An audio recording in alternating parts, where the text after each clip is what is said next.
Hi, everybody.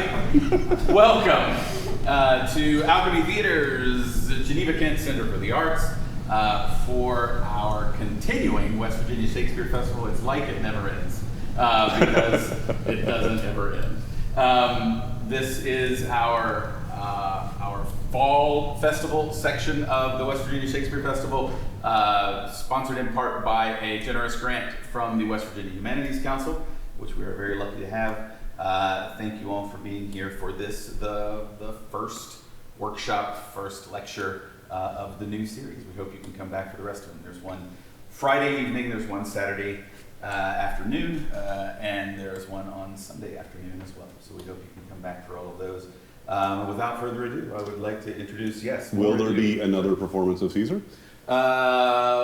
Not in the coming 4 days. We are performing at Chesapeake High School on Friday. Okay. And that is, we do plan to have a couple in here at some point in the next month. We just don't know when those are going to be, but there will be some, yes. Okay, great. Yeah, so let's get right to it. Let me introduce Dr. Del Chrol from Marshall University. Thank you. Oh, please, sit down.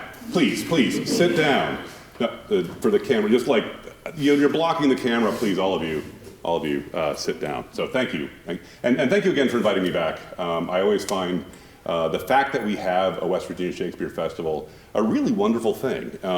And Alchemy Theatre, I've been a big booster with everyone I know because you are people who really support local art, and local art is important. One of the things that I try to fight against is the idea that in West Virginia we can't have nice things, and so part of the reason why we have fencing, why we've got a robust classics program, why at Marshall we have foreign language. It's one of those things that we can do good things too. We can have nice things too, and the fact that we've got this festival is definitely one of those nice things. I mean, you clearly do support local artists, because where else would I be able to talk about my true passion, which is graphic design? Yes, I am taking clients, so if you want to sponsor me, to hire me, I will be happy to do my magic for you. My rates are a little less reasonable than you would expect, but is it worth it? Maybe. All right, so the other thing I want to talk to you tonight about is the way that Julius Caesar, as written by Shakespeare, intersects with and sometimes differs from the historical record. It's not going to be an exhaustive talk. It's going to be some things that I think will help increase your pleasure and your joy and your understanding from having these elements from the histories and some elements of interpretation with the Shakespeare. So it has 3 portions to it. In the first section, we're going to talk about why bother killing a Caesar. In the second section, some elements of the Ides of March that I think are worth commenting on. And yes, thank you for being here on the Ides of September to hear this talk. And then finally, in a nod to and acknowledgement of the wisdom of our state legislature that tells us again and again, something that I know we all know, but doesn't hurt to have them say it, that the only reason why anyone would ever learn anything is to increase your job prospects. So in the third section, I'm going to give you some practical advice based on the conspiracy in case you want to, change your careers. And it's a twofer. It's not just if you want to be a tyrannicide, but also if you want to be a regicide. If you want to kill tyrants or kings, I've got some practical advice for you based on what we know from the conspirators. All right, so section 1. It's not the autocracy that's the problem, right? So there were a lot of things that Romans liked about Julius Caesar. He was famous for murdering Gauls. Right, for about 8 years there, from about 58 to 50, in the Gallic Wars, as he roved around France and some parts of Germany, and a little bit into England, but the less said about that, the better. He did a really excellent job of murdering Gauls and taking their stuff and sending it back to Rome. And so filling up the coffers with this Gallic treasure, especially with silver, was something that Romans loved. And also, Caesar was an excellent PR person for himself during this time because he sent back these dispatches from the front, which we now have collected in Caesar's Gallic Wars. It's written in the third person, so you hear about all these heroic things that Julius Caesar did while Julius Caesar fought those despicable barbarians, those beer drinkers up north. Terrible, terrible people. So Romans loved that. Next, and this is going to be a weird concept, and forgive me if I'm saying something that's going to be really too alien for you, but just trust me on this. Caesar had some enemies who wanted to prosecute him. And so he used his time in office to evade prosecution. You know, while he was in his army, people could not, his political enemies couldn't take him to court. I know it's a really weird thing, only a Roman thing. So eventually the Senate said, you can't run for office another time until you put down your arms and come back and run as a private citizen. And so Caesar didn't like that, and his troops really didn't like that. And so he crosses the Rubicon and starts this next phase of what was 100 years of civil wars in Rome. Starting at about 133 up until about 27, it was a battle of warlords back and forth, and Caesar wound up being the ultimate warlord during this part. And so that was from about, 49 to 45, and he finally defeats Pompey, and he is the sole warlord standing. And people seem to like that. They also like Caesar's vibe. And here, vibe I'm sort of defining with two elements. One, he is actually the exact opposite of a mean girl. He was known for his clementia, his forgiveness. We get the word clemency from this, where if he defeats you in battle or you take up arms against him, if you ask for permission, for forgiveness, he'll give it to you and he'll let you live. Right? So there are all these people who, in earlier phases of these civil wars, would have been wiped out, and potentially their whole families would have been wiped out. But he pardoned a bunch of people, and that was something that was popular, especially to the folks who owed their lives to him. So his clementia, his kindness, his forgiveness was something that people liked. But also, another sort of weird term that I'm sure none of us could wrap our minds around, he was also kind of like the blue-collar billionaire. And what I mean by that is he had this sort of blue-collar affect, where you see, in Rome, if you are a dignified man, if you're one of the upper classes, you would speak slowly, precisely. Your gestures would only go between, say, your waist and your shoulder, and you didn't have to hustle for anybody, because upper-class people don't hustle. But Caesar didn't play like that, right? He talked very quickly, he used these big hand gestures, he moved fast, he talked fast, he carried himself like a common person in his physical deportment. When he was out on campaign, he did have some nicer things, but he would oftentimes walk with the men, he would sleep on the ground like the men do, and for that reason, a lot of the common people really dug him. They really thought that he was an excellent man, just a commoner just like them, even though he did come from the bluest of the blue blood families. And so Caesar was a guy that people really liked because they thought that the state was sort of locked with these old-fashioned grudges, as I said, from 100 years of civil wars. Government wasn't seemed to be working, wasn't working for the people, and so Caesar, was able to help loosen that jammed-up political system from corruption, and he was able to move it all along and clean it out.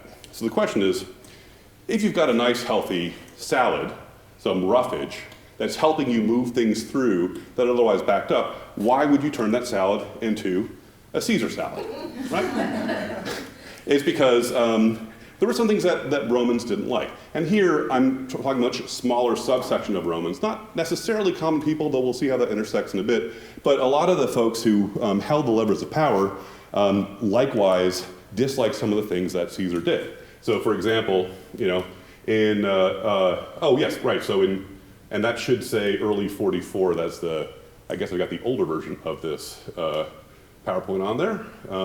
But yes, so in early 44, he was celebrated so much that he became dictator perpetuo, not perpetuus, a dictator in perpetuity, dictator is not a negative term necessarily the way that we have it. It was a legal office that was voted, and a dictator, the tor, like actor or doctor, is one who, the dik part, like in dictation, is the one who speaks. And so what he says goes. There were fewer limits on a dictator as there were on other people. And so when it was normally an office that was held for 6 months, and so they made him dictator in perpetuity in 44, not in 42, because he was already dead by that point.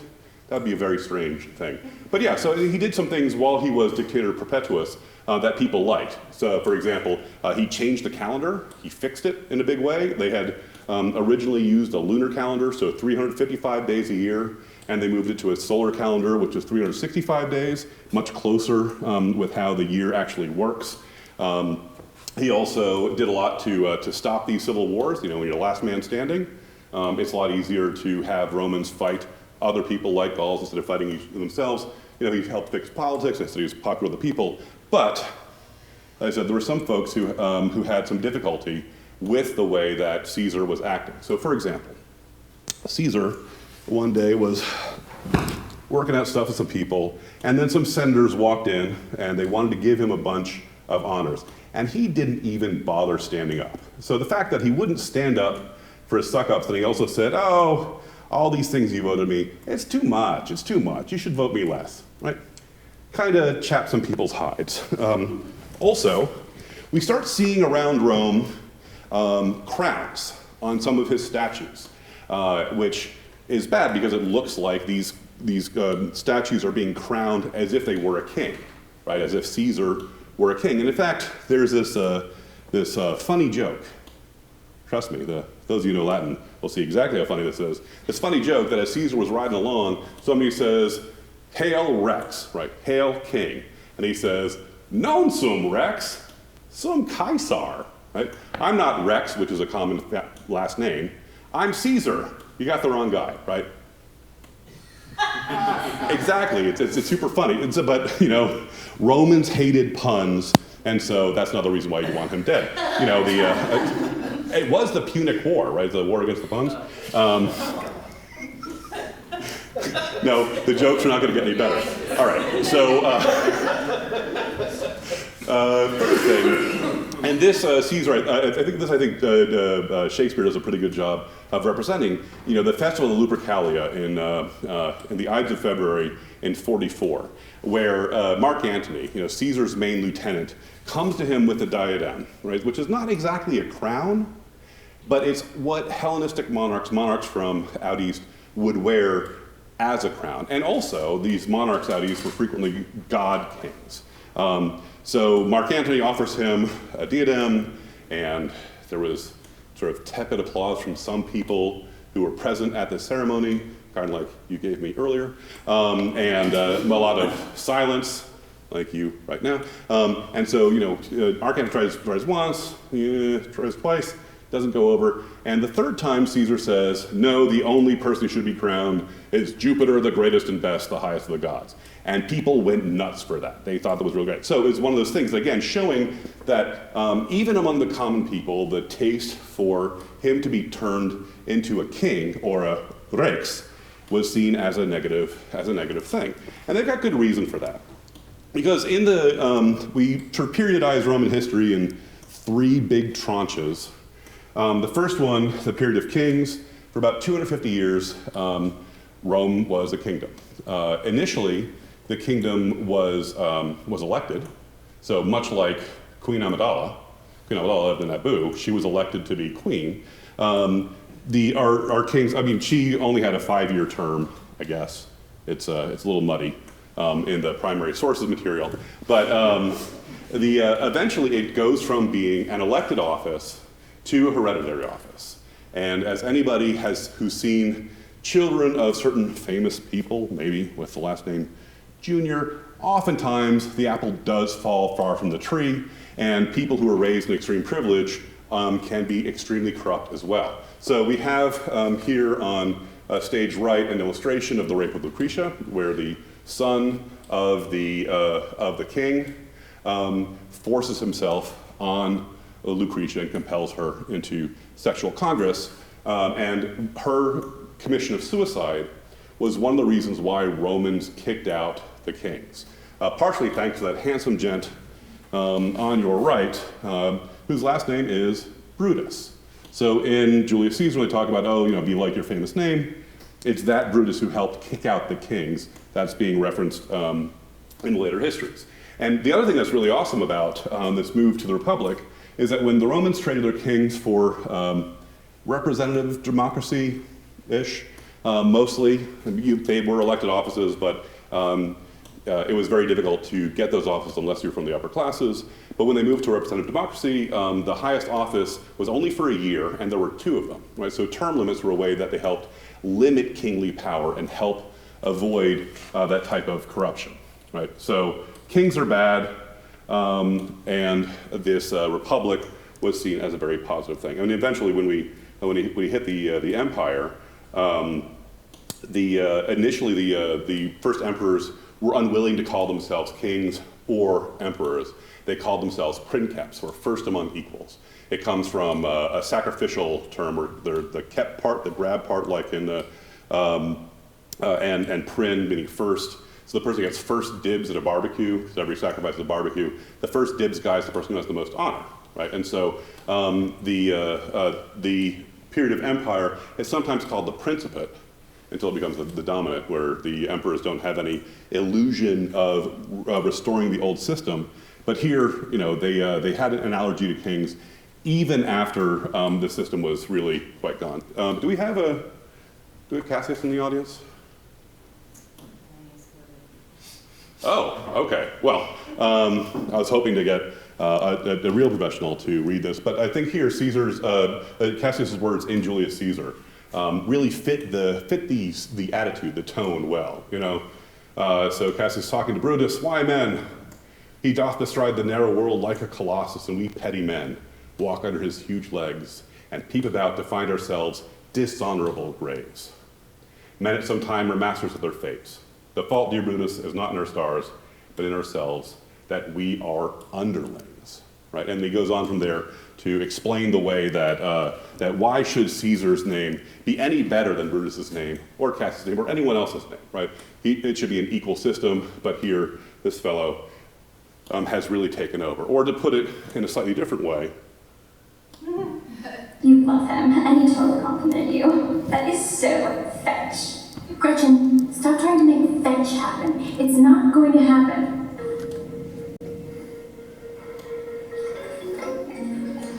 Why should Caesar get to stomp around like a giant while the rest of us try not to get smushed under his big feet?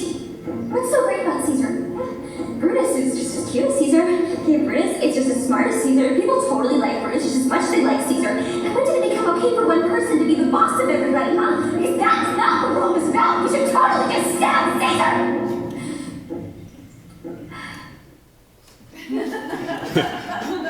So on a side note, I was revisiting primary source material, and I ran across this clip, and I was like, oh my God, this is so perfect. Because I picked the title, Stop Trying to Make Rex Happen. It's gotta be sort of funny and culturally relevant, and I didn't quite understand how deep the Caesar references run. So, you know, I take this clip and I text it to Hillary, Dr. Brewster, and she says, so what? Like, of course. It's like, no, but look, this thing that I discovered. It's like, you didn't discover that. And then we had a conversation at a birthday party, and she said, well, the problem is you're not enough of a basic white girl. I watch this every year, so of course I knew what you're talking about. And I hadn't seen it in 20 years. So yes, so here we can see, again, cultural reception of ancient materials portraying, adequately translating the attitudes that we see in the primary source text. And before we leave section 1, just a little note here. The feminine of Rex is Regina, right? Queen. So, even more there. Okay, so part 2. Let's talk about the Ides of March. I mentioned earlier it's the Ides of September because of those famous words of the soothsayer, which are... Beware the Ides of March, yeah. We tend to associate Ides with negative things. For a while there, I think H&R Block used to run this ad, "Beware the Ides of April," because that was tax day, but it's not, because the Ides were the 13th in April, they're on the 15th on only certain months. Because the way the Romans counted is that the calends were the first time you saw any bit of the moon after the new moon.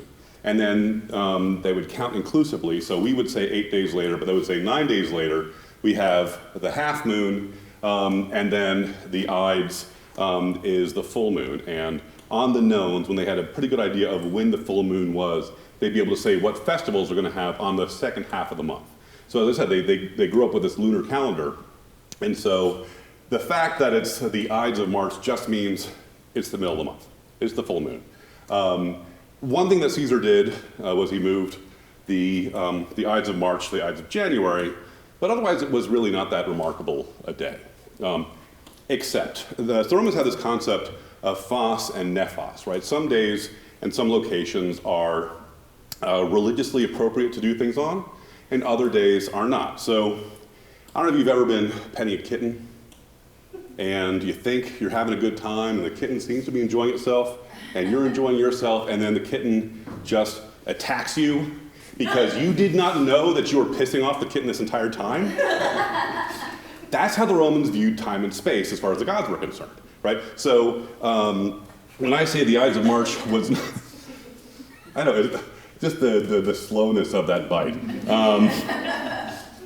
The fact that it was the Ides of March was otherwise unremarkable, maybe it actually had always been remarkable, because it was New Year's Day, might have been picked for a reason, and so once Caesar died on that day, then it became part of the regular holy calendar. You know, if we were a Roman society today, the fact that we have classes and business on September 11th would have been one of those things that they would find absolutely perplexing, right? Because what a monster is, a monstrum, same root as demonstrate, is the gods show you by some sort of crisis in a space or on a day that day has always been holy. Right? So much the same way that you can't judge radiation without any other sort of way, like a Geiger counter or something like that. Romans had the same sort of way of figuring out what things were sacred and what things were not based on crises. So maybe it actually had been always a holy day, and Caesar moving New Year's Day back to January. And of course that makes sense, right? Because we are in September, the 7th month. Next month is October, November, December. But we are the 9th month, not the 7th month. October, the 10th month, right? Well, that's because originally when New Year's Day was in March, those days lined up, right? Those months lined up. So that's why we are in the 7th month, even though it's the 9th month. All right. Okay, so maybe it's a remarkable day, maybe it's not, but the soothsayer doesn't appear in our historical sources. What we do have is Calpurnia, Caesar's wife, saying, I had this bad dream, you shouldn't go out today, and Caesar deciding that, okay, he's going to respect his wife until Decius shows up and says, oh, we're going to wait to have the Senate until your wife has a better dream. And so Caesar gets a move. So a combination of, so on the one hand, we have Calpurnia's bad dream. On the other hand, we have toxic masculinity that leads us to having our very leaky Caesar. Okay, so you might recognize this. This is Largo, Argentina. It's in Rome. This shot it was taken when I had some students with me. We had finished class a little early, walked over, a little 5-minute walk from there. Oh yeah, and you would recognize it as well. And so in the red circle there, it's kind of hard to see in this lighting, that is where Caesar died.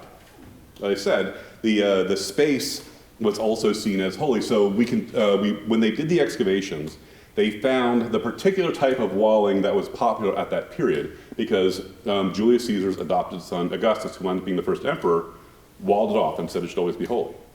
Right, so I was pointing to the students and telling them all about what's in that red circle, but they're all focused on that green circle because Largo, Argentina is also a cat sanctuary, right? And so, you know, if you zoom in on that green circle, there's the cat putting himself on a pedestal, and then, you know, and I of course had to do that dramatic story of the black cat passing by that portion of column to get on that Roman wall. We have that orange cat there. So as much as I was trying to explain to students, no, this is really important. We have these various temples that were built up afterwards, and there's where Caesar died. You can see is that Abbey there on the right? Yeah. So some students at the end of the panorama, and notice that her camera is not aimed at any of the architecture, but probably at the black cat that was right there down below. All right, let's talk about Caesar's dying words. All right, so do we have Caesar here? All right, so what are your final words? Et tu brute. Yes. Fall Caesar. Right, and so why is that line so full of pathos? You didn't expect it. Mm-hmm. It's according to Shakespeare, they were friends. Mm-hmm. Yeah, so I was going to say, do you feel like you're Caesar right now, that you're suddenly being attacked and you did not expect to be asked about No this? more than usual. Oh, okay. Right, but yeah, I mean, it is true that in the historical sources, Brutus is not nearly as good a friend to Caesar, but with the Brutus connection, with the original driver out of the kings, it makes more dramatic and narrative sense to make Brutus the friend. And so by saying, yeah, and you, Brutus, then fall Caesar, everything's hopeless when he sees his best friend draw his knife. Well, why bother continuing, right? There is no hope. Not even his best friend can save him there. But in two of the historical records, what Caesar says is really nothing, right? So in, wow, that wasn't supposed to be a laugh line, but I appreciate it. I like that's excellent. Makes me feel good. All right, so in Appian, Caesar is figured much like a beast. With rage and outcry, Caesar turned now upon one and now upon another like a wild animal. But after receiving the wound from Brutus, he at last despaired, and veiling himself with his robe, keep that phrase in mind, veiling himself with his robe, composed himself for death, and fell at the foot of Pompey's statue. As I mentioned a little while earlier, Pompey was his main rival in the civil wars. And so the fact that he dies at the foot of the statue is a nice sort of historical rhyme there. But notice he doesn't really say anything. He acts like a beast. But in Plutarch, when he saw that Brutus had drawn his dagger, he pulled his toga down over his head and sang. Okay, so this could be dignity, could be not wanting to see these attacks coming, could be preparing himself for death. I would like to think, and this is perhaps a bit of a stretch, but there are certain elements of Roman sacrificial practice that I think might be at work here. So I mentioned that the civil wars raged for about 100 years. So in 133, Tiberius Gracchus, who was a tribune of the people, also came from a very wealthy family. He was as upper crusty as anybody. He had the temerity to suggest that public lands should not be used by the upper class folks to graze their large flocks for free, but instead should be distributed to the common people of Rome and help decrease the unhoused problem, as we might say. Give people a place to live, a way to support themselves. And for that, he came in conflict with the other upper crusty guys. And at one point when Gracchus's mob and his opponent's mob come to fight with each other, one of the elites puts his toga up over his head as if he's doing a sacrifice, right? Sacrificing Graiko Ritu with the Greek ritual has the head covered. And then he also took a wooden chair leg and beat Tiberius to death, right? He didn't use iron, which is another type of sacred material. So I wonder if at this moment that we see in Appian and Plutarch, if perhaps there is this resonance of civil war and human sacrifice that's going on there. I mean, the one part of the reason why you had to be, it made sense to cover your head and use a club against Tiberius Gracchus is, as a tribune of the people, he was what's called sacrosanct. Like, it was unholy to touch him. the gods prohibited you from doing any type of violence on their body. And so when you're going to violate the gods, perhaps it is a sacrificial element. And I think that it's possible that, that Caesar, and I said, it's a bit of a stretch, but it's possible that Caesar was resonating with those elements of the sacrifice, of this sort of violence that, that works within this sort of sacred dimension that he's in. Now, the other famous potential end line we have in Suetonius. Now, Suetonius doesn't actually say these were Caesar's last lines, but he said it is handed down, traditera, it is handed down to us that as Brutus rushed upon him, Caesar said, "Kai su teknon," and you, son. Now, it's not weird for Roman elites to talk to each other in Greek, right? It was an elegant language, thing that people would use to talk with each other in private. Even though it was kind of uncouth to admit that you knew Greek out among the people. You know, when Cato the Elder went to Athens to deliver a speech, we know that he knew Greek, but he spoke it in Latin, because that's the type of guy he was. So it's not surprising that he spoke Greek. And you can see how the "and you, son" might have that same type of pathos, that, oh, and you, Brutus, you know, that sort of fellow feeling between these two people. Everything is lost. This person I cared for, you know, calls him son, is coming at him.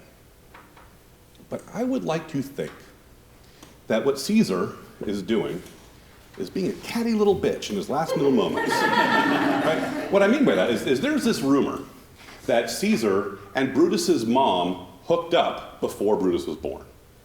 Right? So I think that it is, you know, Caesar, who was famous for his wit. I mean, he was deemed divine for many different reasons. One of them was his intelligence. Is that in his last moment, he turns to Brutus and says, "Oh, and you, my bastard, and by the way, your mom hooked up with me totally before you were born. Right? Your mother is a little unchoosy with respect to her sexual partners." Right. So I think that might be something that Caesar may have thought and said, and that's why I hope that this is what happened, and that was in his mind as he was going down, because, as I said, Caesar was a catty little guy, and I loved him. All right. So now let's get on to the practical stuff. So it's not group work that's the problem. Now, I'm sure part of the thing that made me think about the shape of this talk is I'm sure you have seen a tweet like this, or something from Reddit or something similar. You know, around 60 people agreed to stab Julius Caesar. At the end of it, Caesar's body only had 23 stab wounds. Even back then, not all members for a group project would do their part. Right? And judging by how some of you laughed, I'm guessing that you were part of the group that did the work where other people did not. You know, it's it's 7:30 on a Wednesday, and you're listening to a talk about Shakespeare and Julius and ancient sources. So I fully expect you to be part of the group that would feel this in your core on a really deep level. But I think that it's not entirely correct, because we know that, yeah, 23 people did assault Caesar. At least that's what's recorded to us. In the earliest autopsy in literature, they found that it was Brutus's cut that went to his heart, and then that was the one that killed him, not any other ones. Yeah, totally plausible. Historians never make stuff up. But they had people stationed elsewhere. So the Mark Antony, Caesar's second in command, was being held outside, physically held outside by a group of men. There are also people stationed in case he tried to escape.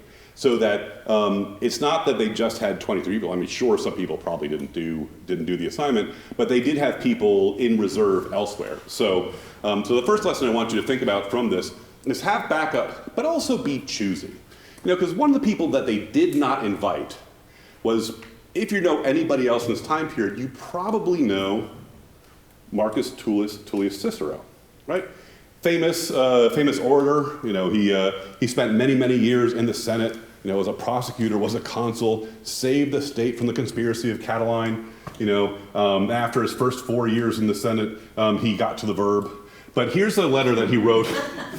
All right, some of you know that joke. All right, so here's a letter that he wrote to Trebonius about that day. Right, so it's from the Ad Familiares, the letters to his friends. "Oh, how I could wish that you had invited me to that most glorious banquet on the Ides of March. So we know he wasn't invited, right? It very specifically says it right there. Now, it is true that he was older. He was 60. Most of the people who were conspirators were around 40. And there was this idea that even though Cicero was incredibly well connected, that he might be a little too cautious, right? And they were worried that he wasn't going to be as active a participant or put things off till the wrong time, and then Caesar might be able to get away. You know, he was going off to the east to go fight the Parthians, but they wanted to make sure they got him before he could leave with his power intact. So, I wish I was there. But we should have had no leavings, right? So notice the first thing he complains about is they didn't kill enough people. We should have had no leavings. Right? While, as it is, we are having such a trouble with them that the magnificent service which you men then did, the state leaves room for some grumbling. Right? So we're all kind of pissed off that you only killed one person.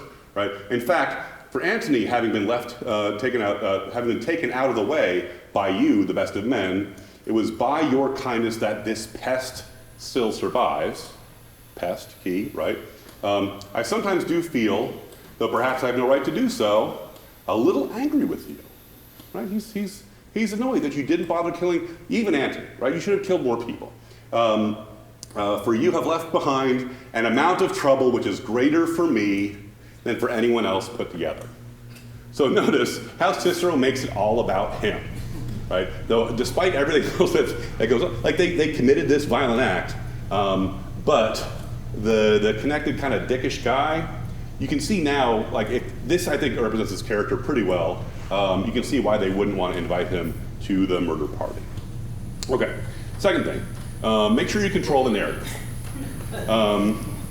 So right after the liberators, as they call themselves, the assassins of Caesar, the liberators, killed Caesar, they rushed out a series of coins to let people know what they did. So on the left, we have an image of Brutus. You can see Brute on top, and you can see that Brutus didn't actually need to use a dagger. He just used those chiseled cheekbones to get at him.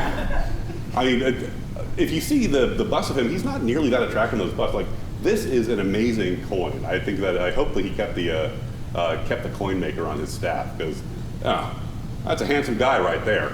But on the reverse, we have the daggers.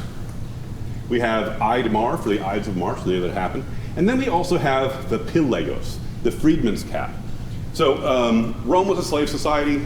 Slave societies are wrong and bad, right? I'm just going to get that up. I know those of you out there are going to report me to Tucker, and I'm going to have to appear on X to defend myself in this thought, but I'll stand by it. I think slavery is bad. Take that, DeSantis. All right, so but it was possible in Rome. Probably went a little too far with that one. So, we'll clean it up in post. All right, so if you were, it was possible in very rare circumstances for slaves to become free, for them to either be franchised into a business, or perhaps you get too old to do your work and your master no longer wants to take care of you. Cato the Elder in his book on agriculture says, I had this old nursemaid, and when she got too old to take care of the kids anymore, I freed her so she can die as a free person, and I don't have to feed her anymore, right? Nice guy, but if you were freed, you were in a completely different status, right? You were now a citizen. You were now a member of your former enslaver's family. And it was important for you to have some article of clothing to let other people know that you were in this new status, right? So if you bumped into somebody at a wine bar or something, were you enslaved, that person might just kick you, right? Because you're property, you're somebody else's property, and you're not another citizen, right? You're not a person. Any type of damage you do is actually a violation of the enslaver's property, right? So there were times then when it was important for other people to know that you had transitioned these states, and that particular type of conical hat, the Pileios, the freedman's cap, was only of signaling to other people that you were now in this new state. So when the liberators cast these coins, they're saying that we have liberated the Roman state from this tyrant, from this enslaver. So they did their best to control the narrative. Now it is true that they lost. Rome eventually went down to not the liberators but the avengers. That's what Augustus called the people who were trying to kill the folks who killed his pa. So yeah, the avengers under Mars Ultor, Mars the Avenger. It's cool. I mean, no one ever think the Avengers would do so well, but there you have it. They completely changed the universe. We went into a whole new phase when the Avengers came in, and suddenly we're in this domination of literature and of ideas and ideology coming from that. All right, third thing, gotta have smart goals, right? Gotta have goals that are specific, measurable, achievable, relevant, and time-bound, right? So was their goal specific? Yeah, they wanted to kill a Caesar, right? Was it measurable? They got 23 data points and one final conclusion, right? Was it achievable? Yeah, Caesar wound up really dead. Was it relevant? Yeah, they were worried about having a king over them, so sure. Was it time-bound? Yeah, they had to act pretty quickly before Caesar was able to get out of town with a new army. So the things that I want to make sure that you got out of the last part of this talk is, one, make sure you have backups, but be choosy, right? Even if the rich guy is connected, if he's annoying, leave him out. He might wind up ruining your plans. 2, control the narrative. Get on your socials right away. Make sure that people understand what you did and why you did it. Flood the zone that way, and make sure your plan is specific, measurable, achievable, relevant, and time-bound. So, in conclusion, be smart, smash a tyrant. Thank you.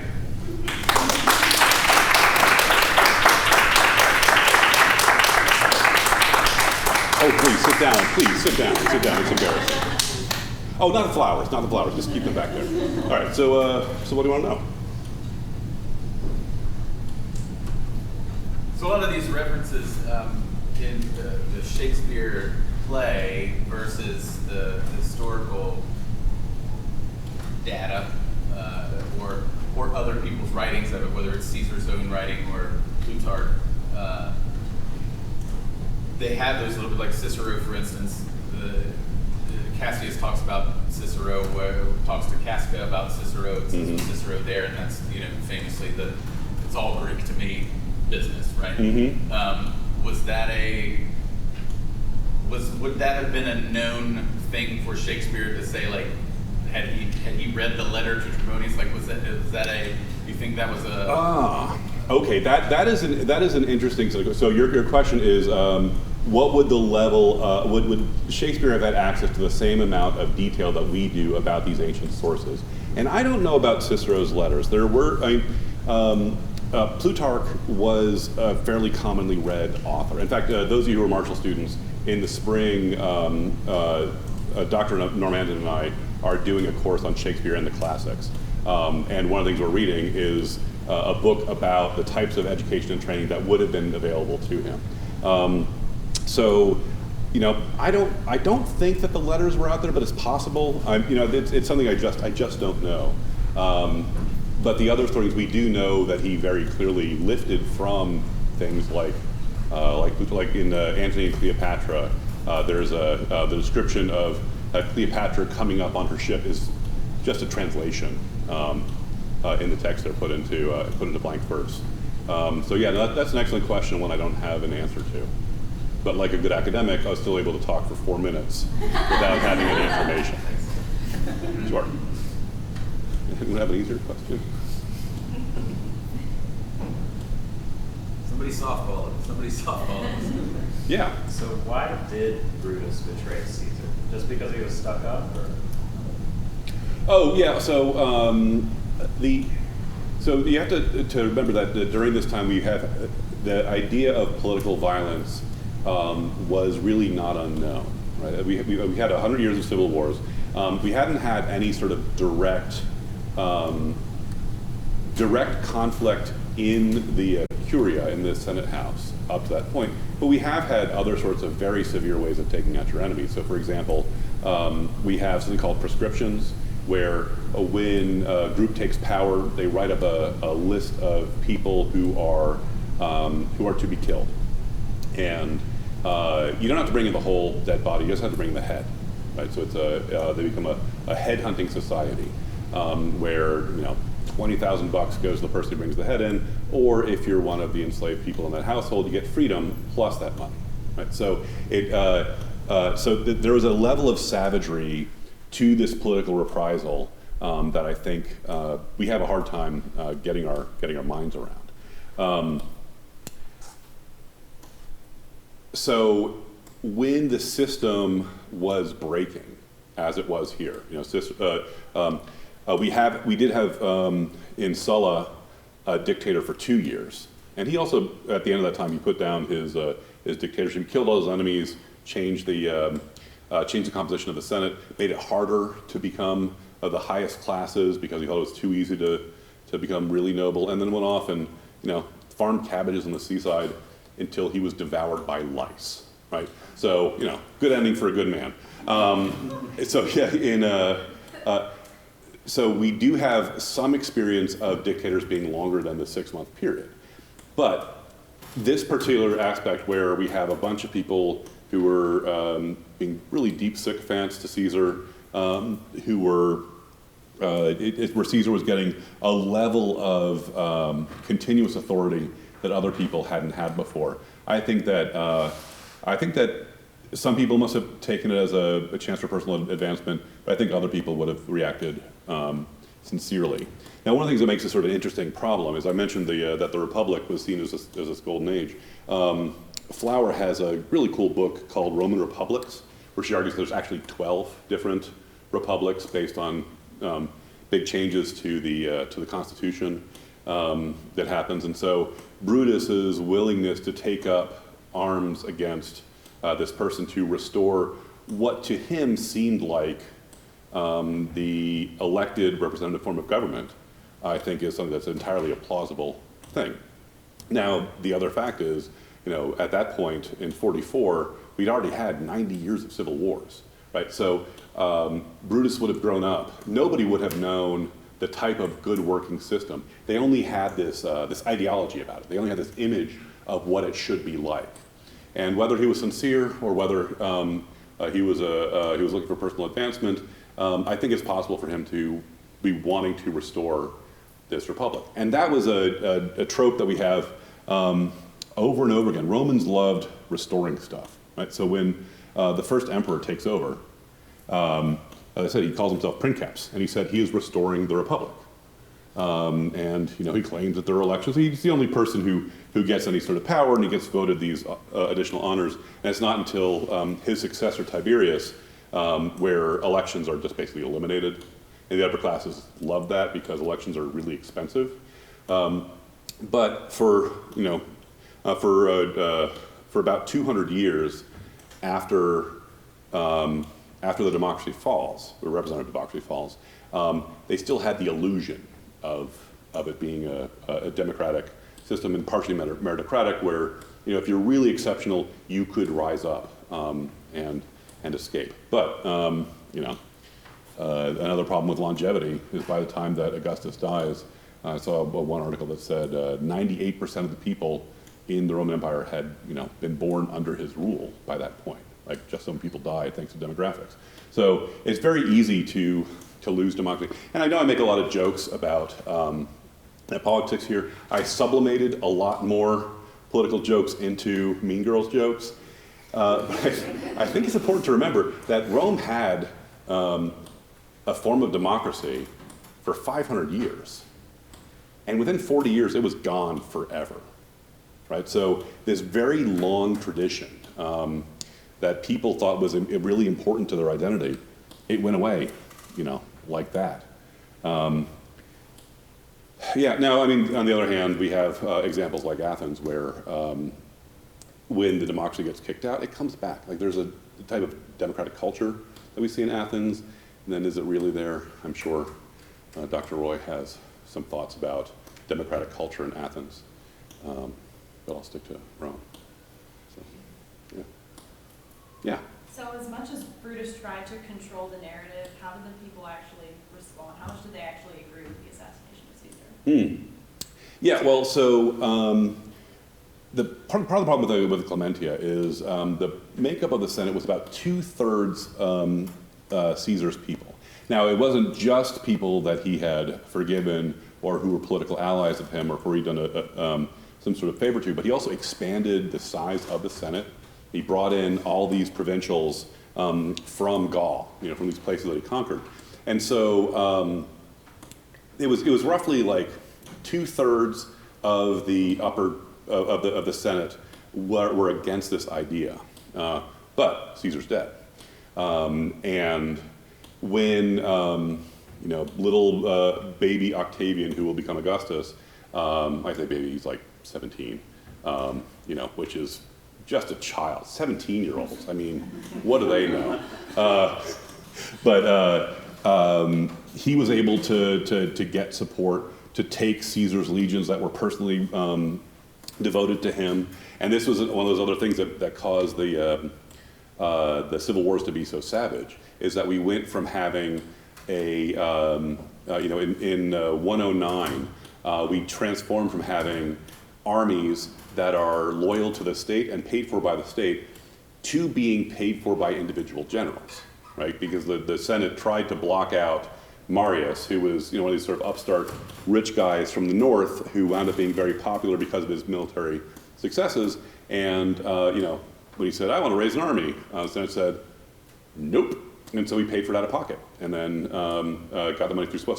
So we went from having citizen soldier farmers who were tied to the land and families back home to now being a soldier was their professional job, right? So they were in for 20 years or 25 years if you were someone who didn't have Roman citizenship who wants to get citizenship. So we have these troops that are specifically loyal to Caesar, who followed him, not just throughout through Germany and France and a little bit into Britain, better less said about that.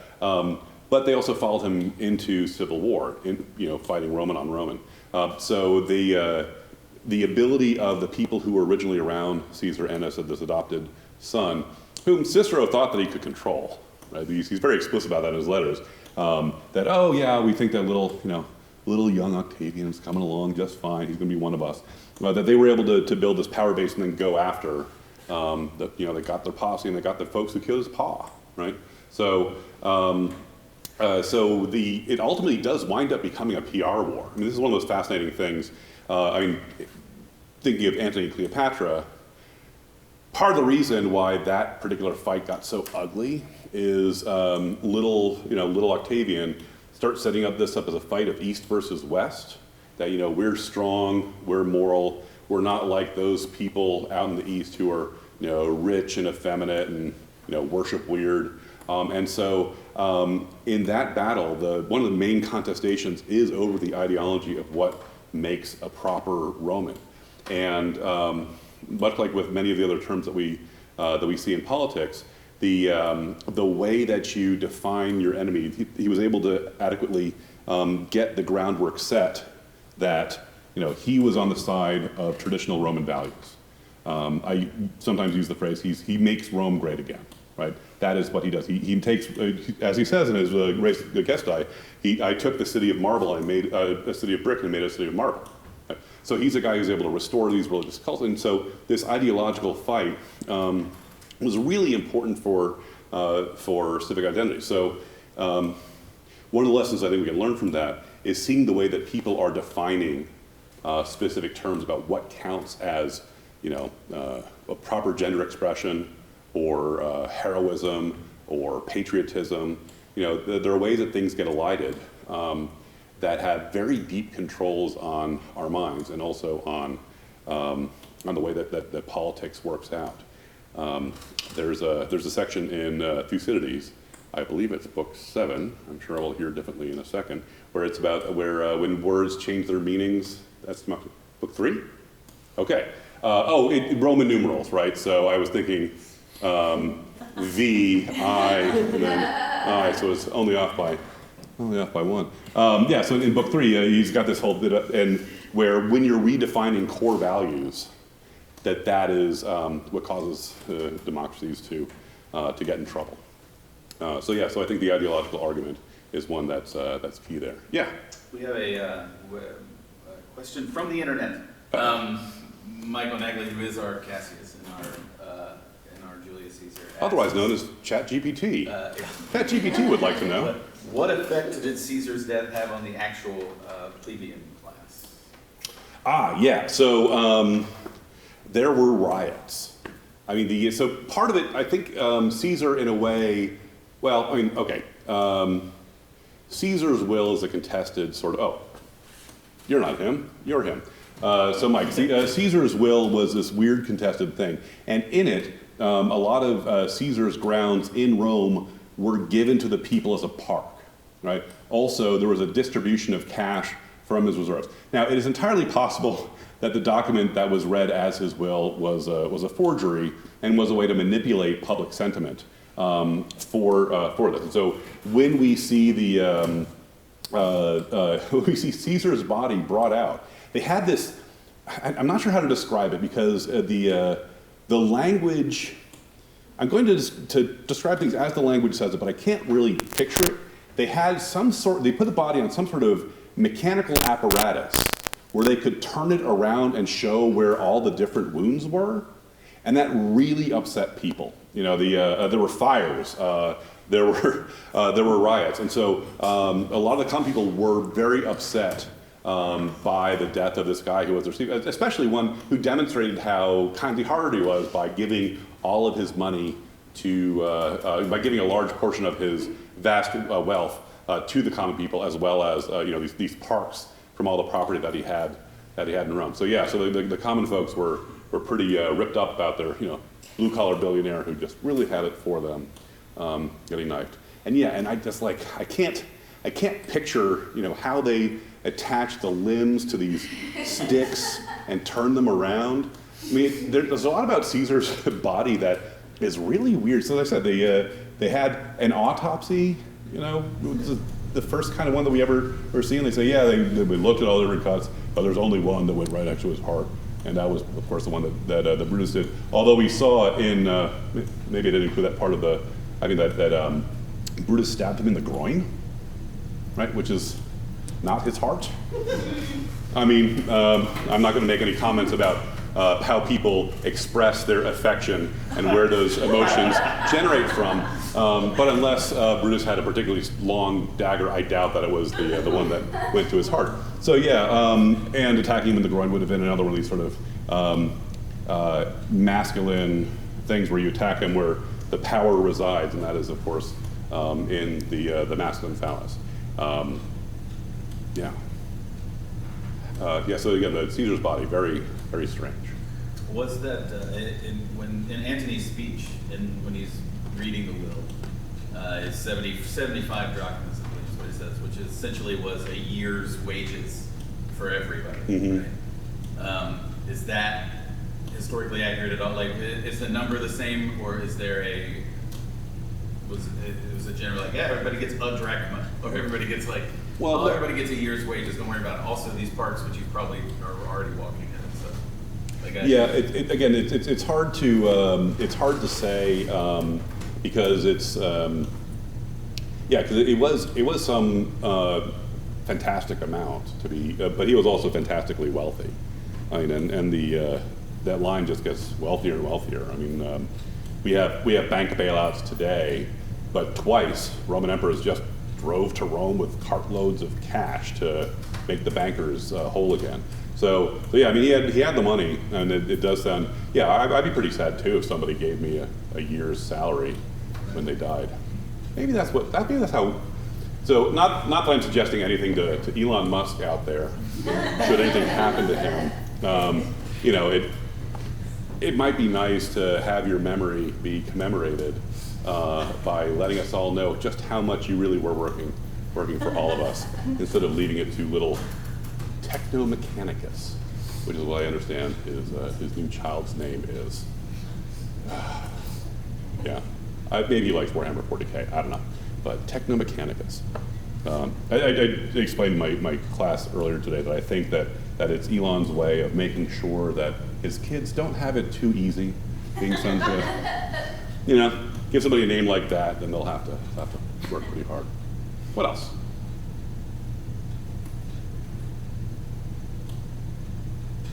All right. Well, thank you. Appreciate the chance.